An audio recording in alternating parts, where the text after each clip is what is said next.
What's up guys, this is Jonathan, back with another video, and today I'm excited to talk to you about how to negotiate an offer. My previous videos have been focusing on how to get a job, how to outreach, how to leverage your network, and how to do well on onsite. But now you've gotten past that and you're at the offer stage. How do you go about getting the most bang for your buck? Well, I'm excited to be able to talk to you about that, and let's get into it. So for my first tip, the thing that I want to recommend is to make sure that you know your market worth. Now, what exactly does that mean? Well, knowing your market worth is knowing how much your years of experience and your skills are worth. So how do you go about finding that? Well, there's a couple different ways. The main tools, which I always talk about on this channel, is LinkedIn, Glassdoor, Indeed. You can go look at their salary sections and be able to kind of get a good guess of how much you're worth. Now, they base this based on your years of experience. Sometimes they do location, types of companies that you've worked at, different things like that. They give a good idea. Sometimes they can be a little low because they take the whole US, where cost of living can range because there's so many different states, but they give you a general range of what you're worth. So make sure if you're going into the conversation with an employer that you know that number and what your market worth is. This is great because it can give you kind of backup in case they push back on maybe an initial number that you give. And you're like, well, I've looked at 3 different sites and they've all said that this is kind of what I'm worth. So I want to make sure that I get to this number. So make sure that you know, make sure you come in prepared just so that you can better advocate for yourself. So the second tip that I want to recommend is to make sure that you know the compensation structure. So what exactly does that mean and what exactly does that look like? Well, all companies have different compensation structures. So some companies may have 100% base, which means that they pay you your cash or your check every week, bi-weekly, monthly, however their structure is, and that's all that you get. Some companies do a base and a bonus or end of the year bonus. Now this can vary because bonuses are different for different companies. If let's say you're getting a 10% bonus and that's based solely on your performance, then that's usually a good spot to be in because that means that you're in control of the money that you're getting. But some bonuses, and a lot of them, companies, it's based on the company's performance or it's split half and half. Make sure that you understand this because you can't necessarily control if the company makes a bad financial move. And so just make sure that you understand that. In addition, some companies have like RSUs, equity.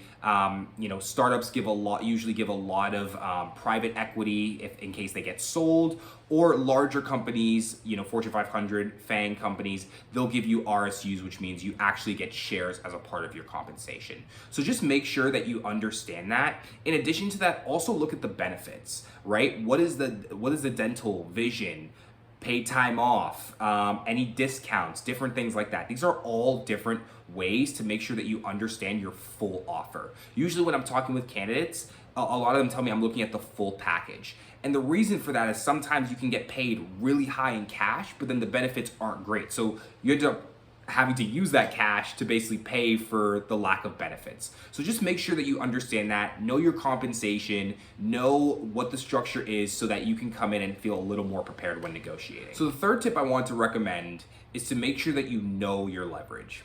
So it kind of varies when you're coming into the offer stage. Usually I recommend to interview with multiple companies. My main reason for that is because even if you're offered a position, it's not really guaranteed until you start.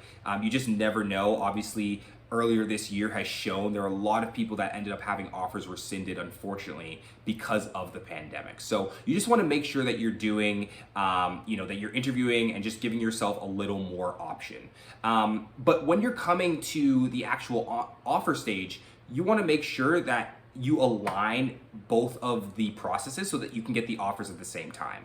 The main reason for that is that you want to be able to kind of look at both packages and then see what's determined.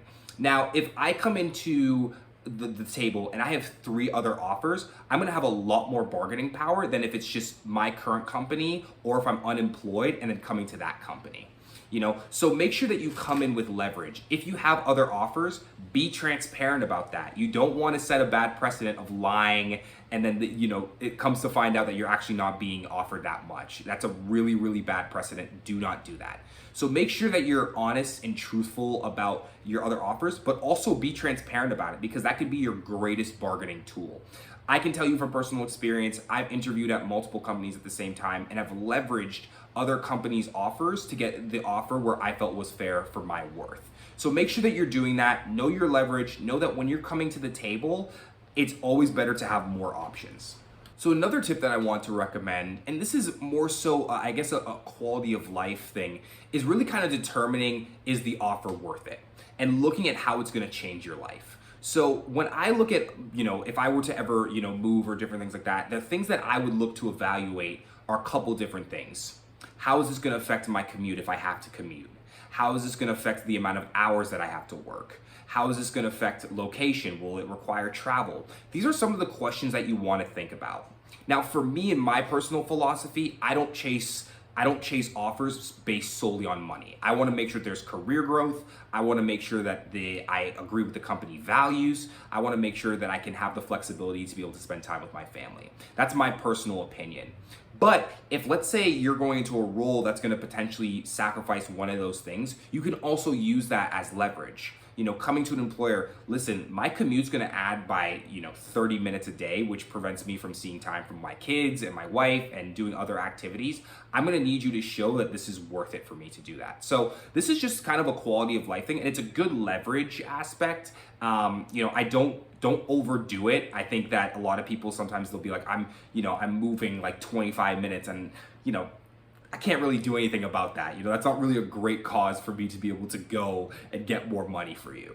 But at the same time, you want to make sure that you do talk about that. Talk about the challenges that you may face when moving into this role. So that's just another tip that I recommend. Understand how it's going to change your life and potentially use that as leverage for your offer. If you made it this far through the video, thank you so much for your time. I really appreciate it, and I hope you found these tips helpful. If you haven't already, please subscribe and give a like. It helps the YouTube algorithm, which allows this to outreach to more people, which is my ultimate goal. So thank you guys so much, and I look forward to sending my next video.